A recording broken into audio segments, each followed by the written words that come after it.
সুপ্রিয় দর্শক, আসসালামু আলাইকুম। বাংলাদেশ টেলিভিশনের নিয়মিত আয়োজন খোলা জানালা অনুষ্ঠানে আপনাদের সবাইকে স্বাগত জানাচ্ছি। আমি গোলাম মাওলা মুরাদ। কাছের কিংবা দূরের যে যেখান থেকে বসে আমাদের এই অনুষ্ঠান দেখছেন, প্রত্যেককে নিরন্তর শুভেচ্ছা। আইনের জটিল বিষয়গুলোকে সহজ করে তুলে ধরবার জন্য কিংবা জটিল আইনি সমস্যার সহজ সমাধান তুলে ধরবার জন্যই আমাদের এই প্রয়াস। প্রিয় দর্শক, আমাদের সমাজে অনেক মানুষই আসলে অন্যায়ের শিকার হন, অবিচারের শিকার হন, কিন্তু নানান ধরনের জটিলতার কারণে তারা আইনের আশ্রয় নিতে পারেন না। কখনো খরচের ভয়ে, কখনো আর্থিক সামর্থ্য কিংবা পারিবারিক চাপের কারণে অনেক সময় আইনের আশ্রয় নিতে পারেন না। এই যে সরকারিভাবে যে আইনের আশ্রয় নেওয়ার সুযোগ আছে, এই জিনিসটাই সাধারণ মানুষ অনেকে জানেন না। সরকারিভাবে আইনের আশ্রয় নেওয়ার উপায়টা কী, সে বিষয় নিয়ে আমরা আজকে আলোচনা করব। স্টুডিওতে আমাদের মাঝে উপস্থিত রয়েছেন অ্যাডভোকেট শামসুল আলম পাটোয়ারি। আমাদের মাঝে আরও রয়েছেন অ্যাডভোকেট তাসনিয়া আল সুলতানা। আপনাদের দুজনকে স্বাগত জানাচ্ছি। আপনাকেও স্বাগত। তো অ্যাডভোকেট শামসুল আলম ভাই, আমরা প্রথমে যদি একটু আলোচনায় যেতে চাই যে সরকারি আইনি সেবার বিষয়টা বলতে আসলে কি বোঝায়, সাধারণ মানুষ তো অনেকে জানে না। সরকারি আইন সেবা এটি বাংলাদেশ সরকারের জন্য একটি যুগান্তকারী পদক্ষেপ। আমাদের সমাজে যারা সুবিধা বঞ্চিত, দারিদ্র সীমার নিচে যাদের অবস্থান, যারা ট্যাক্স পে করার মতো ক্ষমতা রাখে না, এমন দরিদ্র মানুষের আইনি সেবার জন্য সরকার 2000 সালে জাতীয় আইনগত সেবা প্রদান আইন 2000 নামে একটি আইন করেছে। আচ্ছা। এবং এই সেবার মাধ্যমে সরকার বিনামূল্যে, ফ্রি অফ কস্টে যে কোনো নাগরিকদেরকে আইনগত সেবা দিয়ে যাচ্ছে। আইনটি 2000 সালে হলেও এর কার্যক্রম শুরু হতে কিছুটা সময় লেগে যায়। বলা যায় যে 2009 সাল থেকেই মূলত দরিদ্র এবং অসহায় গরিব মানুষ এই আইনি সেবা পাচ্ছে। আচ্ছা। এবং এই আইনটা 2009 সাল থেকেই বেসিক্যালি কার্যক্রম শুরু করেছে। তো এটির মাধ্যমে আপনি দেখবেন এই যেটাকে লিগ্যাল এইড বলা হচ্ছে, এই লিগ্যাল এইডের মাধ্যমে হাজার হাজার বাংলাদেশের গরিব অসহায় মানুষ আইনি সুবিধা নিচ্ছে। তো সরকার এটি একটা ভালো উদ্যোগ নিয়েছে এবং এটির মাধ্যমে দেওয়ানি সংক্রান্ত মোকদ্দমা, ফৌজদারি সংক্রান্ত মোকদ্দমা, পারিবারিক সংক্রান্ত মোকদ্দমা থেকে শুরু করে বাড়ি ভাড়া, মাতা পিতার ভরণ পোষণ, বিভিন্ন বিষয়ের সেবা এরা এখানে বিনামূল্যে পাচ্ছে। এই সুবিধাটা সব মানুষই পাচ্ছে, সব আইনের ক্ষেত্রে পাচ্ছে। যদিও গরিবের জন্য বলা হচ্ছে, মূলত এখন শুধু গরিব নয়, ধনী মানুষও যারা ক্যাপাসিটি রাখে আইন আদালতের কাছে মামলা মোকদ্দমা করার জন্য, তারাও মূলত এডিআরের মাধ্যমে, যেহেতু আপোষ মীমাংসার মাধ্যমে এই মামলাগুলো শেষ হয়, ওনারাও এখন আগ্রহী হয়ে আছে। আচ্ছা অ্যাডভোকেট তাসনিয়া, আপনাকে একটু যেটা জানতে চাই যে এই যে আইনটা, লিগ্যাল এইড আইন, এই আইনের মূল কাঠামোটা কি, আসলে এটার ভিত্তিটা কোন জায়গাতে? আচ্ছা, আমি একটু বলে রাখতে চাই, যদিও আমাদের জাতীয় আইনগত সহায়তা প্রদান আইন 2000 সালের আইন এবং কার্যক্রম শুরু হয় 2008 বা 9-এর দিকে।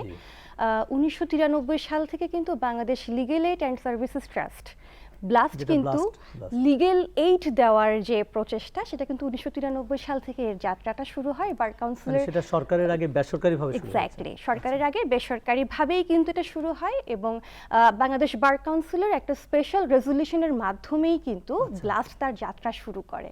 এবং সেই 1993 সাল থেকে কিন্তু সারা দেশে সম্পূর্ণ বিনামূল্যে যে অসহায় এবং দরিদ্র বা পিছিয়ে পড়া জনগোষ্ঠীকে যে আইনি সেবা প্রদান করার যে প্রক্রিয়া, সেটি কিন্তু শুরু হয়। এবং পরবর্তীতে যে ব্লাস্টের যে রোল মডেল, এই রোল মডেল দেখেই কিন্তু পরবর্তীতে 2000 সালে আমাদের লিগ্যাল এইড অ্যাক্ট, যেটির মাধ্যমে আমাদের প্রত্যেকটি জেলায় একটি করে এখন জেলা লিগ্যাল এইড অফিস আছে, সেই অফিসের কার্যক্রম কিন্তু শুরু হয়েছে। আসলে এখন সাধারণ মানুষ কিভাবে জানবে যে সরকারিভাবে বিনামূল্যে সেবাটা পাওয়া যায়? আরও একটু প্রচারণার প্রয়োজন রয়েছে। প্রচারের যে মাধ্যমগুলো, আমাদের মিডিয়া, পত্রিকা এবং অন্যান্য যে সমস্ত মাধ্যম রয়েছে, সরকার চেষ্টা করছে। প্রচার হচ্ছে না তা নয়, প্রচার হচ্ছে, এটাকে যদি আরও বেগবান করা যায়, বেশি করা যায়, আমার মনে হয় এটা নিয়ে যদি কোনো নাটক অথবা অন্য কোনো কাজ যদি সরকার করে, তাহলে আমার মনে হয় সাধারণ মানুষের দোরগোড়ায় পৌঁছে দেওয়ার জন্য আর একটু মনে হয় মানুষ বেশি জানতে পারবে যে বিনামূল্যে সরকার এমন একটি পদক্ষেপ নিয়েছে। আচ্ছা, আসলে প্রত্যেক মানুষ কোনো না কোনোভাবে আইনগত জটিলতায় পড়ে যায়। তো তার জন্য যে এমন একটা সুযোগ বাংলাদেশ সরকার রেখেছে, এটা তাদের জানার বোঝার কিছুটা অভাব রয়েছে। তারা হয়তো মনে করে, অনেক সময় মিসগাইড হয়ে যায় যে ওখানে গেলে আমি সুবিধা পাবো কি না। এখানে কিন্তু আইনজীবী ছাড়াই, একজন আইনজীবী ছাড়াই তিনি সুবিধা পাচ্ছেন, কারণ সেখানে সরকার নিজেদের খরচে আইনজীবী নিয়োগ রেখেছে। ওখানে গেলেই কাউকে ছাড়াই তিনি সেখানে সুবিধাটা পাচ্ছেন এবং সেবাটাও খুব দ্রুত পাচ্ছে সেখানে। আপনি তো মানে ব্লাস্টেও কাজ করেছেন, আপনার দীর্ঘ অভিজ্ঞতা রয়েছে। এখন সরকারিভাবে এই যে মানে সুবিধাটা পাওয়ার কথা মানুষ, এটা পাওয়ার ক্ষেত্রে বাধাটা কোথায়? আচ্ছা, বাধার বিষয়ে যদি আমি বলি, যেহেতু আমাদের লিগ্যাল এইড অ্যাক্ট করার মূল উদ্দেশ্য হচ্ছে আমাদের যারা আন্ডার প্রিভিলেজ জনগোষ্ঠী আছে তাদেরকে সেবা দেওয়া। এখন আমাকে দেখতে হবে আমাদের দেশের মানে সামাজিক যে প্রেক্ষাপট অথবা আর্থসামাজিক যে কাঠামো সেটি কেমন। আমি যদি দেখি যে প্রান্তিক জনগোষ্ঠী যারা আছে বা সমাজের পিছিয়ে পড়া জনগোষ্ঠী যারা আছে, তারা কিন্তু নিজেদের মধ্যে তারা সচেতন নয়। সচেতনতার অভাব অনেক বড় একটা বাধা, অর্থাৎ তারা সচেতন নয়, ফলে তারা জানার চেষ্টা করে না। এবং দ্বিতীয়ত তারা যেটি মনে করে যে দরকার নাই আইনি ঝামেলায় যাওয়া, কারণ আমাদের দেশের জুডিশিয়াল সিস্টেম যদি আমি বলি ঝামেলা মনে করে, কারণ ঝামেলা মনে করারও একটা কারণ আছে। সেই কারণটাও আমি বলি, যদিও আমাদের লিগ্যাল এইড অ্যাক্টে আমরা ফ্রি অফ কস্টে আইনি সেবা দিচ্ছি, কিন্তু জুডিশিয়াল সিস্টেমে একটা মামলা যে ধাপে ধাপে পরিচালিত হওয়ার যে প্রক্রিয়া, সেটি কিন্তু দ্রুত হচ্ছে না। ফলে একটা বিশাল সংখ্যক মামলার জট বেঁধে যাচ্ছে এবং এর ফলে কিন্তু দীর্ঘসূত্রিতা হচ্ছে মামলার, এবং এর কারণে অনেকেই কিন্তু হতাশ হয়ে যাচ্ছে। যারা বিচার প্রার্থী তারা মানে এক প্রকার ধৈর্যচ্যুত হয়ে তারা বলছে যে আমার আসলে ন্যায় বিচারের দরকার নেই। এবং আরেকটা বিষয়, তারা নিজেদের সমস্যায় এত বেশি জর্জরিত, তারা আসলে মানে আইনি সহায়তাটা বা বিনামূল্যে যে আইনি সেবা পাবে, মানে এটাকে তারা খুব একটা বেশি ফোকাসে রাখতে চায় না। আমি আমার একটা ব্যক্তিগত অভিজ্ঞতা শেয়ার করি, সেটা হচ্ছে আমি যেহেতু ব্লাস্টে আছি, আমি বিভিন্ন প্রান্তিক জনগোষ্ঠীরা যেখানে থাকে সেখানে গিয়ে আমি অনেক সময় লিগ্যাল অ্যাওয়ারনেস সেশন বা উঠান বৈঠক এই সমস্ত কার্যক্রমগুলো পরিচালনা করি। আমি বিগত কয়েক মাস আগে একটা জেলে পাড়ায় গিয়েছিলাম, যেটি আমাদের ইপিজেড রোডে অবস্থিত, একেবারে আকমল আলী রোড বলে জায়গাটাকে। হ্যাঁ, এটা হচ্ছে পিওর জেলে, একেবারে অথেন্টিক জেলে তারা। এবং আমি যখন ওখানে যাই, ওখানে গিয়ে আমার স্বচক্ষে দেখা যে তাদের ওখানে পিওর ড্রিঙ্কিং ওয়াটার নাই, বিশুদ্ধ খাবার পানি নাই। তাদের ওখানে মানে মানে যেটাকে আমরা নিরাপদ ল্যাট্রিন যেটাকে বলি, ল্যাট্রিন সিস্টেম ওদের ওখানে, মানে অর্থাৎ সে যে বাথরুম, নিরাপদ একটা বাথরুম বা একটা পরিচ্ছন্ন যে বাথরুমে যাবে, ওয়াশরুমে যাবে, সেই ওয়াশরুমে যাওয়ার ব্যবস্থা সেখানে নাই। এবং তারা নিজেদের সমস্যার মধ্যে এত বেশি জর্জরিত, স্বামীর দ্বারা নির্যাতিত হলে বা তার জমি যদি কেউ কেড়ে নেয় সেখানে হলে সে কি করবে, এটা নিয়ে তারা খুব একটা ইন্টারেস্টেড না, মাথা ঘামানোর তার সে সুযোগই থাকে না, মোটেও না। এবং আমি যখন যাই তখন আমাকে তারা জিজ্ঞেস করছে, আপনারা কি আমাদেরকে রিলিফ দিতে আসছেন, অর্থাৎ ত্রাণ দিতে আসছেন? মানে তাদের একটা চাওয়া যে আমি যাব এবং তাদেরকে আমি কোনো ত্রাণ দিব, অর্থাৎ আমি যে তথ্যগুলো তাদেরকে দিব সেই তথ্যগুলো তাদের কাছে মানে খুব একটা ফ্রুটফুল বলে মনে হয় না। এটাও কিন্তু অনেক বড় একটা বাধা, অর্থাৎ তারা নিজ থেকে আসলে এগিয়ে আসতে চায় না।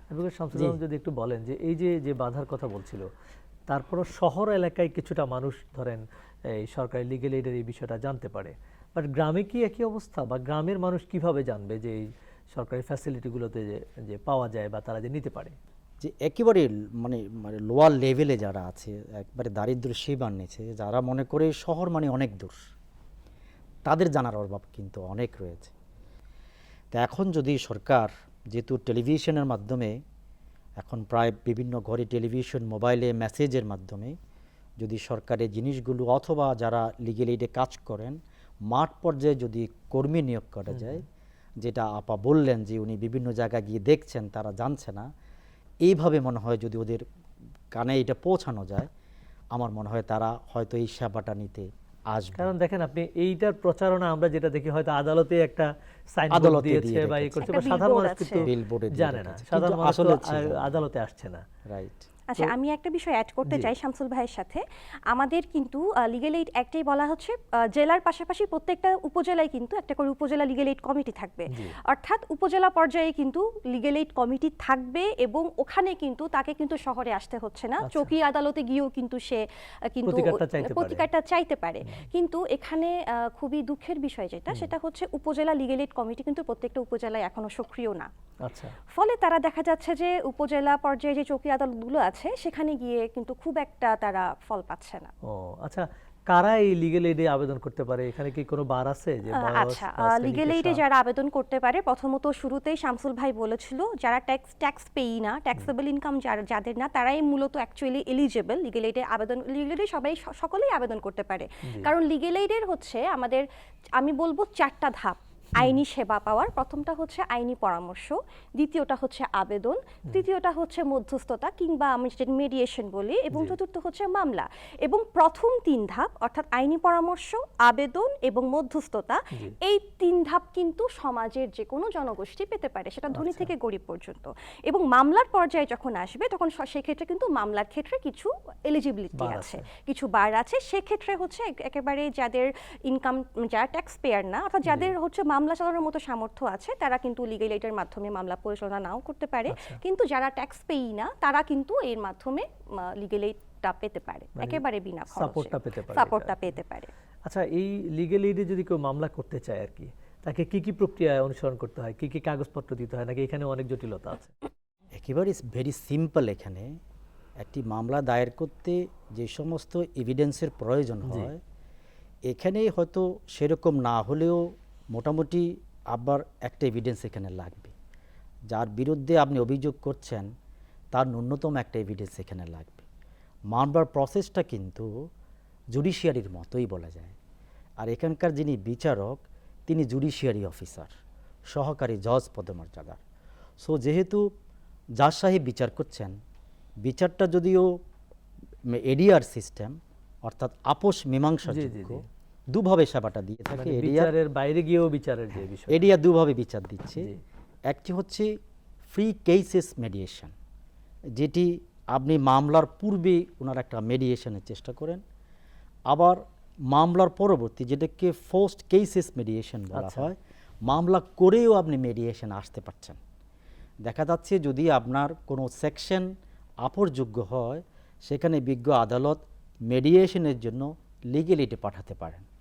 আবার দেখা যাচ্ছে যদি লিগ্যাল এইড সমাধান করতে পারছে না, তাহলে তিনি আবার বিজ্ঞ আদালতে মামলা করার জন্য পাঠিয়ে দিচ্ছেন। আচ্ছা, এই জায়গাটা সাম্প্রতিক হচ্ছে কিছু আইনেও আমরা দেখেছি এরকম Right. প্রভিশন রেখেছে। রাইট, এটা হচ্ছে মূলত একটা মিডল প্লেস, যে আমি খরচ না করে তাড়াতাড়ি মামলার রেজাল্ট নেওয়ার জন্য।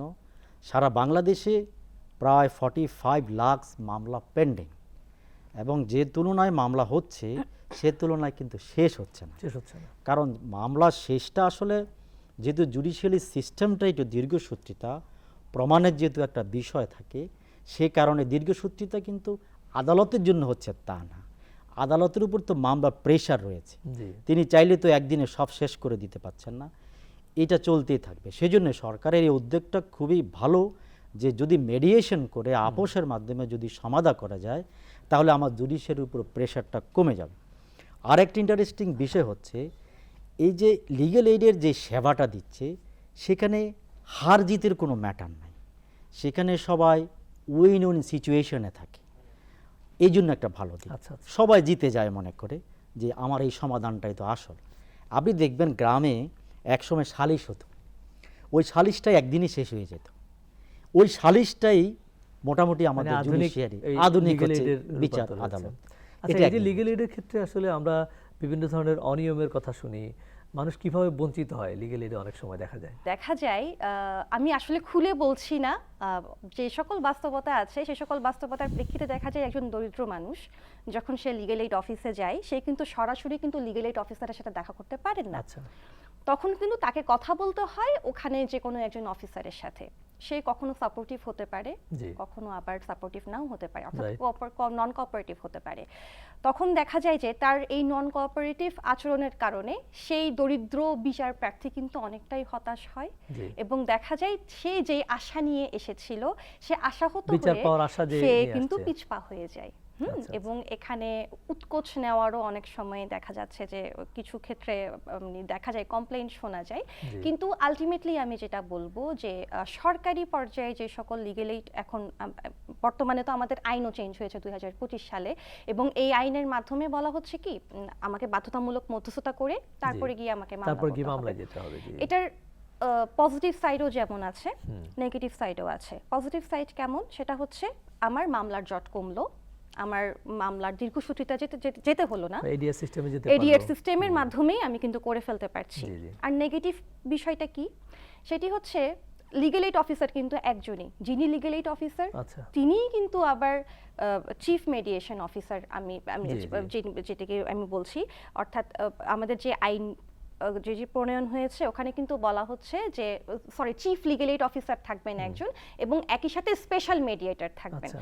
স্পেশাল মেডিয়েটর কিন্তু এখনো নিয়োগ দেওয়া হয়নি। তার যিনি মানে লিগ্যাল এইড একজনকেই সেটা অফিসার সবকিছু করতে হচ্ছে। তিনি চিফ লিগ্যাল এইড অফিসার, তিনি স্পেশাল মেডিয়েটর, অর্থাৎ একজন মানুষের পক্ষে এতগুলো বিষয় মেইনটেইন করা ইটস সো টাফ।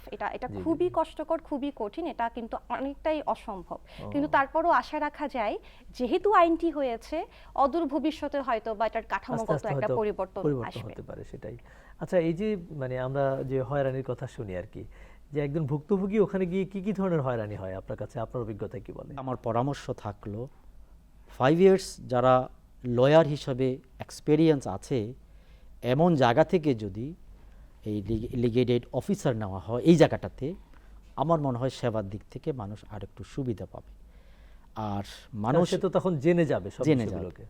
আর মানুষ এখান থেকে ফেরত যাচ্ছে বনিবনা হচ্ছে না, সে যা এক্সপেক্ট করে এখানে আসে সেটা লিগ্যাল এইড দিতে পারছে না। কারণ লিগ্যাল এইডের তো টার্গেটটাই থাকে এডিআর আপোষ। জি। হয়তো আমার প্রবলেমটা আমি যেটা ফিল করি যে প্রতিপক্ষকে আরও বেশি পানিশমেন্ট দেওয়া দরকার, যেটা প্রয়োজন মনে করে, সেটা তার চাহিদা পূরণ হচ্ছে না। তো চাহিদা পূরণ না হওয়ার কারণে সেখানে ইন্টারেস্ট হারাচ্ছে, এবং সেখানে যেহেতু প্রেশার নাই, পুলিশে ধরে নেওয়ার ভয় থাকে না অনেক সময়, সে কারণে সে মনে করে যে আমি এখানে বিচারটা পাবো না, ন্যায় বিচারটা পাচ্ছি না, এবং আমি অযথাই এখানে আমার যে টাইমটা লস হয়ে যাবে, আমি সেটা থেকে আমি বিচার আদালতে গিয়েই মামলাটা করি, তাইলে আমি প্রতিপক্ষকে আদালতের ঘায়েল করতে পারবো, বিচার পাবো, সেরকম অনেক কিছু মনে হয়। আচ্ছা, এই যে এখানে যে এডিআর সিস্টেমটা রয়েছে আর কি, এডিআর সিস্টেমের কার্যকারিতাটা কতটুকু এমনি যদি একটু বলেন? আমি কিন্তু অনেক ধরনের মধ্যস্থতা করেছি, সেটা পারিবারিক হতে পারে, সেটা যৌতুক নিরোধ আইনের হতে পারে, এবং বিশেষ করে শ্রম আদালতের যে বিষয়গুলো, অর্থাৎ শ্রম আইনের যে বিষয়গুলো, সেই বিষয়ে কিন্তু আমি মধ্যস্থতা করেছি। এখন দেখা যায় যে পারিবারিক ক্ষেত্রে দেখা যায় মধ্যস্থতাও কি আপনাদের? হ্যাঁ, যেহেতু এটিও আপোষযোগ্য, অর্থাৎ আপোষযোগ্য বিষয়টা আমি চাইলেই মধ্যস্থতা করতে পারি। সেক্ষেত্রে দেখা যাচ্ছে আমি শ্রম আইনের যে বিষয়গুলো বলি, এখানে হচ্ছে কোম্পানি ম্যাটার থাকে, এবং বিশেষ করে শ্রমিক যারা, তাদের হচ্ছে অনেক সময় দেখা যায় যে তাদেরকে টার্মিনেট করা হয়েছে, বা তার আইনানুগ যে পাওনাগুলো সে পাচ্ছে না, তখন হচ্ছে অপোজিট পার্টি অর্থাৎ মালিক পক্ষের কাছে আমরা একটা নোটিশ ইস্যু করি, এবং সেই নোটিশের প্রেক্ষিতে তারা যখন আমাদের কাছে আসেন, অ্যাটেন্ড করেন, তখন কিন্তু আমরা কথাবার্তা বলে তার যে পাওনা টাকা সেটা কিন্তু আমরা আদায় করে দিই ব্লাস্টের মাধ্যমে। এবং এটিতে গুলো শ্রম আইনের বিষয়গুলো। এবং দ্বিতীয়ত যদি পারিবারিক বিষয়টি বলি, সেক্ষেত্রে যদি সংসার না হয়, যদি এটা ডিভোর্সের দিকে যায়, সেক্ষেত্রে কিন্তু আমাদের সর্বোচ্চ প্রচেষ্টা থাকে পারিবারিক আদালতে মামলা না করে কিভাবে মধ্যস্থতার মাধ্যমে তার দেনমোহরের টাকাটা আমরা আদায় করে দেব। কেন আমরা পারিবারিক আদালতে যেতে চাই না সেটাও একটু বলি। আমাদের একটি পারিবারিক আদালতে একটা মামলা নিষ্পত্তি হতে একেবারে গদবাধা ধরে দিল আমার 4 থেকে 5 বছর লেগে যায়। আমি তো তাকে ফ্রি অফ কস্টে আইনি সেবাটা দিচ্ছি, সে বিনা খরচে করছে, এটা কোনো বিষয় না। কিন্তু তার যে কোর্টে আসা যাওয়া, তার একটা হ্যাসেল, এই হ্যাসেলটা কিন্তু সবাই নিতে পারে না, নিতে চায় না, বা নিতে চাইলেও হয়তো প্রথমে খুব জোশ থাকে যে হ্যাঁ করব, মামলা করে দেন, কিন্তু পরে একটা পর্যায়ে গিয়ে দেখেছে সে একেবারে হতাশ হয়ে যায়। হ্যাঁ, তো ওই জন্য আমাদের সর্বোচ্চ চেষ্টা থাকে যে এডিআর সিস্টেমটা আসলে কার্যকারিতার কথা। হ্যাঁ, এডিআর সিস্টেমের কার্যকারিতার কথাই আমি বলছি যে এটা কিন্তু অনেকটাই সাকসেসফুল, কারণ আমাদের নেগোসিয়েশন, মেডিয়েশন এন্ড আরবিট্রেশন দুটো কিন্তু, নেগোসিয়েশন হচ্ছে নিজেদের মধ্যে আলাপ আলোচনা করে সমাধান হয়ে গেল, এটাও কিন্তু অনেক সময় দেখা যায় যে মধ্যস্থতায় আসতে হলো না, পারিবারিকভাবে এটা হয়ে গেল, অনেক সময় সাকসেসফুল হয়। এবং দ্বিতীয়ত মধ্যস্থতা, যেমন আমি একজন তৃতীয় পক্ষ, আমি কিন্তু চেষ্টা করি যে আমি আর আপনি তো কোনো মধ্যস্থতার পক্ষের না, মাধ্যমে সুতরাং আমি আপনি কোনো চেষ্টা পক্ষের করবেন না, যে আমি নিরপেক্ষভাবে কিন্তু উভয় জি। পক্ষের কথা শুনে যেটা জাস্টিফাইড আমি সেই বিষয়ে রায় দিই, এবং মানুক বা না মানুক সেটা তাদের ইচ্ছা। জি এবং এক্ষেত্রেও দেখা যায় আমি 60 to 70% কিন্তু আমি সাকসেসফুল সাকসেসফুল। এবং এই যে এডিআর সিস্টেমে ধরেন ওনার যে সফলতার কথা বললো, এডিআর সিস্টেমে আমরা গ্রামে যে সালিশিটার একটা আধুনিক রূপ আর কি এটা, তো এইটার ক্ষেত্রে যখন একজন মানুষ মনে করেন যে ন্যায় বিচার বঞ্চিত হয়েছেন, তখন তার কোথায় প্রতিকার পেতে পারে বা সে কোথায় যেতে পারে, আর এই যে মানুষের মধ্যে সচেতনতাটা সেটা ডেভেলপ করার জন্য কি করা দরকার? সেটা ধন্যবাদ। এটা প্রথমেই বলেছি, সচেতনতার জন্য আসলে আমাদের প্রচার মাধ্যম ছাড়া তো আর কোনো মাধ্যম নেই। এটার জন্য সভা সেমিনার করা, বিভিন্ন লোকালয় থেকে, ইউনিয়ন পর্যায় থেকে বা সিটি কর্পোরেশন তরফ থেকে বলা যায় যে কাউন্সিলর অবস্থান থেকে ওনারা এটা চাইলে করতে পারেন। আর আপনাকে এডিআরের বা লিগ্যাল এইডের সিদ্ধান্তই মেনে নিতে হবে তা নয়। একটা সিদ্ধান্ত লিগ্যাল এইড দিলেন, সেটা হয়তো আপনার পছন্দ নাও হতে পারে। আপনি চাইলে আবার জুডিশিয়ারিতে গিয়ে আপনি আইনের আশ্রয় নিতে পারেন যে আমি ন্যায় বিচার থেকে এখানে বঞ্চিত হয়েছি, আমি যা প্রতিকারের আশায় এখানে এসেছি সেটা আমি পাইনি। আবার এরকম যদি ওনার অসন্তুষ্টির বিষয় থাকে, তখন লিগ্যাল এইড অফিসাররাও সেকে পরামর্শ দিয়ে থাকেন, তাহলে আপনি আইনের আশ্রয় লাভ করতে পারেন, আপনি সেখানে যেতে অর্থাৎ পারেন। তিনি একটা রোয়েদাদ করে দিতে পারেন, রোয়েদাদ সম্ভবত। একটা দিয়ে দিলেন তিনি। আচ্ছা। সো এখানে এমন নয় যে লিগ্যাল এইডের এটাই সিদ্ধান্তই এটাই আমি মানতে ফাইনাল হবে মেনে এটা আর নিতে কি। হবে, এইটা চূড়ান্ত নয়। যাই হোক, আপনাদের দুজনকে ধন্যবাদ আসলে, অ্যাডভোকেট শামসুল আলম এবং অ্যাডভোকেট তাসনিয়া। আপনাদের কাছ থেকে খুব চমৎকারভাবে জানছিলাম যে এই লিগ্যাল এইডে আইনি প্রতিকার পাওয়ার যে উপায়গুলো। আসলে সাধারণ মানুষ তো অনেক কারণেই লিগ্যাল এইডের কাছে যায়, এবং আমরা আশা করছি ভবিষ্যতে সাধারণ মানুষ, বিশেষ করে যারা দরিদ্র অসহায়, তারা যেন লিগ্যাল এইডের এই সার্ভিসটা আরও ভালোভাবে পান এবং সরকারও যেন প্রচার প্রচারণাটা আরও ব্যাপকভাবে করতে পারেন। দর্শক, এই ছিল আমাদের আজকের আয়োজন। দেখা হবে আগামী অনুষ্ঠানে নতুন কোনো বিষয় নিয়ে। সে পর্যন্ত সবাই ভালো থাকুন, সুস্থ থাকুন, আর দেখতে থাকুন বাংলাদেশ টেলিভিশন চট্টগ্রাম। ধন্যবাদ সবাইকে।